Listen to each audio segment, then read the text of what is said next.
Oras na naman nga pala magparehistro ng ating mga service.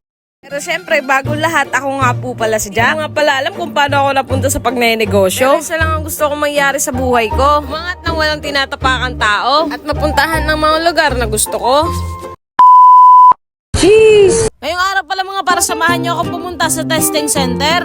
Due date na nga rin pala ng motor ko kahapon. Pero sa cart nga palang ginagamit namin ay may extension date nga pala. Di ba sa boarding house na nga pala ako nila madama natulog para sabi ko nga dumiretso na ako ng maaga dito sa ISMA. Maigi na lang talaga mga para pagpunta ko dito ay kaunti pa yung nakapila. Maigi na nga lang talaga at malapit din to sa aming pinagtitirahan. Di ba malapit lang din to sa bahay namin sa P6. Sa boarding house nila madam. Dito nga pala nila i-check yung tambutso ng inyong mga motor. Este yung nilalabas nga pala ng usok ng tambutso nyo. I-check nga pala nila kung pasado nga ba to sa standard ng LTO. Napakahalagang hakbang nga pala ito mga par sa pag-renew ng inyong rehistro ng mga sasakyan. Pagpasado nga pala yan mga par, idadala na nila yan sa LTO at makukuha nyo na yung renewal certificate. Sana may natutunan kayo mga par.